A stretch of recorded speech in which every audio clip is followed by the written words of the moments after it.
성도님들 안녕하세요. 2월 3일 목요일입니다. 어떻게 설 명절 잘 보내셨는지요? 이제 또 새로운 또 우리가 살았던 일상의 삶으로 다시 이제 돌아가야 되는데 또 설 명절로 인해서 또 이렇게 다시 일상의 삶으로 돌아가는 데 있어서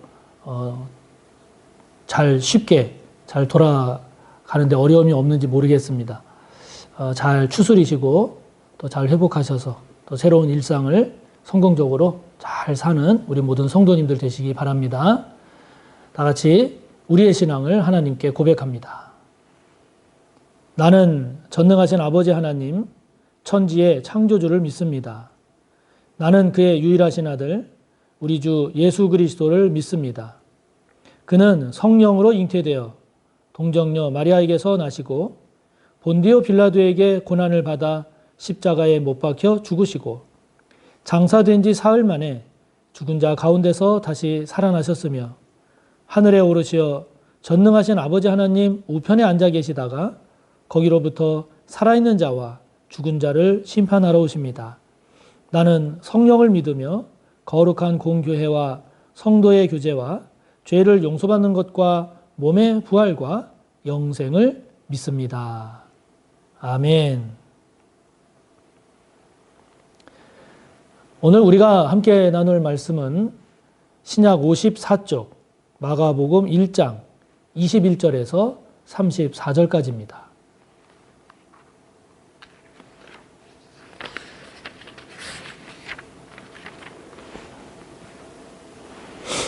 마가복음 1장 21절에서 34절까지의 말씀 함께 보겠습니다. 그들이 가버나움에 들어가니라. 예수께서 곧 안식일에 회당에 들어가 가르치심에 뭇 사람이 그의 교훈에 놀라니 이는 그가 가르치는 것이 권위 있는 자와 같고 서기관들과 같지 아니함일러라. 마침 그들의 회당에 더러운 귀신 들린 사람이 있어 소리질러 이르되 나사렛 예수여 우리가 당신과 무슨 상관이 있나이까? 우리를 멸하러 왔나이까? 나는 당신이 누구인 줄 아노니 하나님의 거룩한 자니이다. 예수께서 꾸짖어 이르시되 잠잠하고 그 사람에게서 나오라 하시니 더러운 귀신이 그 사람에게 경련을 일으키고 큰 소리를 지르며 나오는지라. 다 놀라 서로 물어 이르되 이는 어찌미냐? 권위 있는 새 교훈이로다. 더러운 귀신들에게 명한즉 순종하는도다 하더라. 예수의 소문이 곧 온 갈릴리 사방에 퍼지더라. 회당에서 나와 곧 야고보와 요한과 함께 시몬과 안드레의 집에 들어가시니 시몬의 장모가 열병으로 누워 있는지라. 사람들이 곧 그 여자에 대하여 예수께 여짜온대 나아가사 그 손을 잡아 일으키시니 열병이 떠나고 여자가 그들에게 수종드니라. 저물어 해질 때에 모든 병자와 귀신 들린 자를 예수께 데려오니 온 동네가 그 문 앞에 모였더라. 예수께서 각종 병이 든 많은 사람을 고치시며 많은 귀신을 내쫓으시되 귀신이 자기를 알므로 그 말하는 것을 허락하지 아니하시니라. 아멘. 이제 예수님께서 이제 본격적인 이제 공생의 사역을 이제 하십니다. 예수님께서 많이 활동하셨던 갈릴리 지역 그리고 그 중에서도 오늘 가버나움이라고 하는 그 마을에서 일어난 내용을 소개를 하고 있는데요. 자, 오늘 예수님께서 행하시는 사역, 예수님의 모습을 오늘 우리가 세 가지를 한번 이렇게 정리를 하면서 그 의미와 내용을 묵상했으면 합니다. 자, 먼저는요, 예수님께서 가르치신 예수님의 교훈의 위력입니다. 지금 21절, 22절을 보면 예수님께서 안식일에 회당에 들어가셔서 가르치시는데 사람들이 예수님의 가르치심에 놀란 겁니다. 여기 놀랐다라는 이 말은 단순히 예수님이 말을 잘해서 사람들이 놀랐다 이게 아니라 예수님의 말씀이 그냥 일반 그 서기관들이 이야기하는 그런 것과는 다른 무게감, 다른 감동, 다른 깨달음, 다른 은혜가 있었다. 이런 말이죠.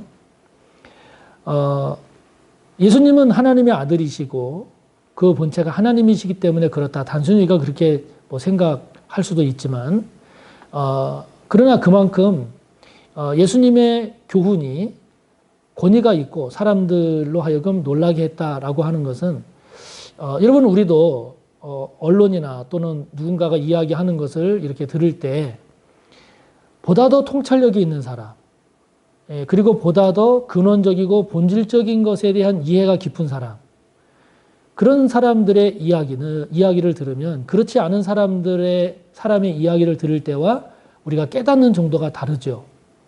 받는 감동이 다르죠. 받는 영향력이 다릅니다. 예수님은 하나님의 아들이시죠. 본체가 하나님이십니다. 그 예수님께서 가르치시는 교훈은 그냥 일반 사람들이 이야기하는 그런 거라기보다는 본질을 꿰뚫는, 그리고 우리 인생과 세계를 통찰하는 그러한 교훈이었기에 사람들이 놀라고 감동받는 것 아니겠습니까? 결국 우리가 그 얘기는 우리가 예수님을 묵상하면 묵상할수록 그게 복이 되는 거죠. 사람들이 예수님의 교훈을 듣고 그만큼 감동을 받고 놀란 것처럼 저와 여러분도 예수님을 묵상하면 묵상할수록 그게 복이 되는 겁니다. 예수님의 말씀, 예수님의 사역, 예수님께서 보여주신 삶의 원리, 그리고 예수님을 통해서 우리가 받게 되는 교훈, 이러한 것들을 우리가 묵상하면 묵상할수록 우리는 더 성숙한 그리스도인이 될 수 있고 예수님을 닮아가는 주님의 제자가 될 수 있는 거죠.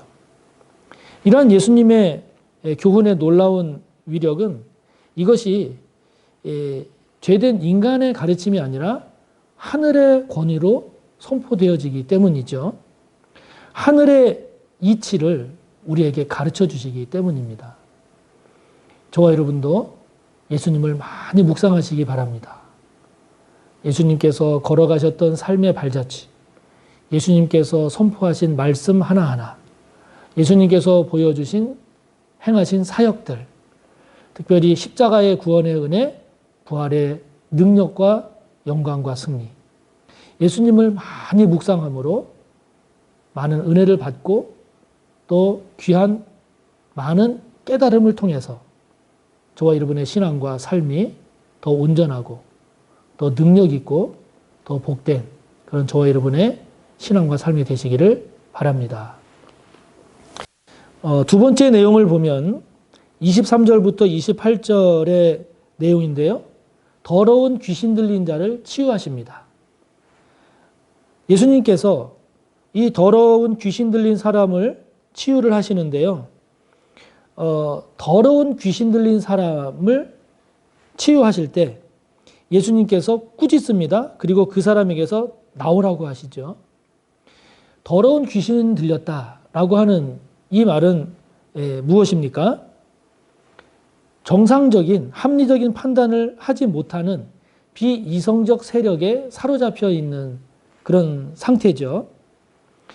예수님께서 이 귀신을 쫓아내실 때 다른 걸로 하지 않으셨습니다. 말씀으로 쫓아내십니다. 그러니까 예수님의 치유는 말씀에 있습니다. 그만큼 예수님의 말씀에 권위가 있는 거죠. 말씀으로 더러운 귀신을 쫓아내십니다. 다시 정상화시키는 거죠. 온전한 상태를 회복시켜 주시는 겁니다. 결국 이것은 무엇을 의미합니까? 예수님을 만나게 되면 더러운 상태가 정결한 상태로 바뀔 수 있다는 거죠.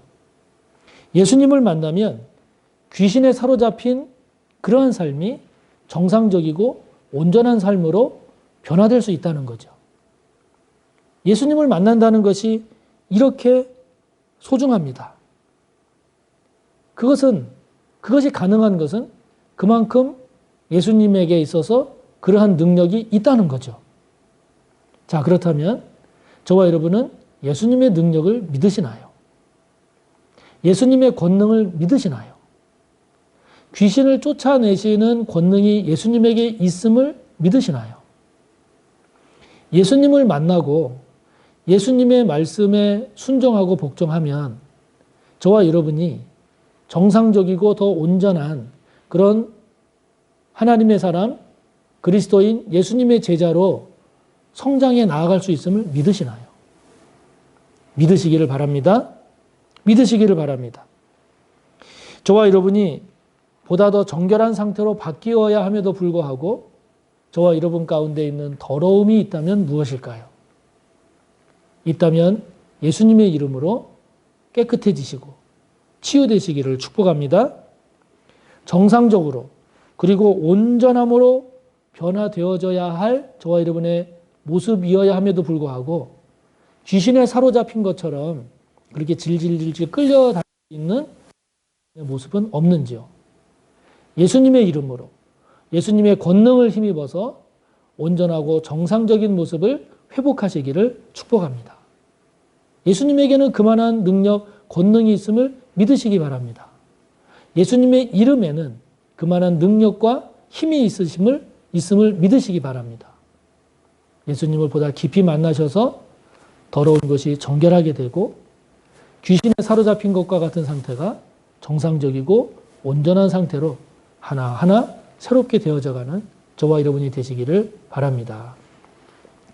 오늘 세 번째 내용을 보면 29절부터 34절까지의 내용인데요. 예수님께서 베드로의 장모의 열병을 치유하십니다. 베드로의 장모가 열병으로 누워 있는데 그 열병을 치유하시는 내용이 나오죠. 그러면서 이제 32절에 보면 예수님께서 베드로의 장모 열병을 치유하신 것처럼 많은 병자들 그리고 많은 귀신 들린 자들이 예수님께 옵니다. 예수님께 와서 그 병들을 치유받습니다. 그리고 귀신들이 떠나가게 되는 그러한 치유의 은혜를 받습니다. 베드로 장모만이 아니라 이렇게 다양한 많은 사람들이 예수님을 만남으로 인해서 치유가 되고 문제가 해결되는 모습을 성경이 우리에게 말씀하고 있죠. 자, 그렇다면 이런 예수님의 은혜가 이렇게 각종 병이 든 많은 사람들 그리고 많은 귀신 들린 사람들이 이런 은혜를 입어서 병이 치유되고 귀신이 떠나가게 됐다라고 하면 그 예수님의 은혜가 오늘 저와 여러분에게도 임할 수 있다고 믿어야 되지 않겠습니까? 예수님의 은혜가 옛날에 예수님 시대 때 사람들만에 해당되는 것이 아닌 예수님의 은혜가 믿음 좋은 누구누구에게만 해당되는 것이 아닌 저와 여러분에게도 임하는 예수님의 은혜가 될 수 있음을 여러분 믿으시기를 바랍니다. 그래서 이렇게 치유되고 회복된 사람이 더러운 귀신 들린 사람 또 예수님의 베드로의 장모 여기에만 해당되는 게 아니라 저와 여러분에게도 나에게도 이 예수님의 은혜가 임할 수 있음을 이런 예수님과의 만남이 이루어질 수 있음을 여러분 믿으시기를 바랍니다. 그렇기 때문에 예수님은 그 어떤 사람의 예수님만이 아니라 나의 예수님이 될 수 있다는 사실을 그 치유의 은혜 그 예수님의 그 은혜가 다른 사람에게만 임하는 것이 아니라 나에게도 임해진다는 이 사실을 기억하고 그래서 그 은혜를 덧입기 위해서 예수님을 더 사모하고 예수님께 더 가까이 나아가고 예수님을 더 묵상하고 그 예수님을 더 신실하게 잘 믿는 저와 여러분이 되시기를 축복합니다. 하늘에 계신 우리 아버지, 아버지의 이름을 거룩하게 하시며 아버지의 나라가 오게 하시며 아버지의 뜻이 하늘에서와 같이 땅에서도 이루어지게 하소서. 오늘 우리에게 일용할 양식을 주시고 우리가 우리에게 잘못한 사람을 용서하여 준 것 같이 우리 죄를 용서하여 주시고 우리를 시험에 빠지지 않게 하시고 악에서 구하소서. 나라와 권능과 영광이 영원히 아버지의 것입니다. 아멘.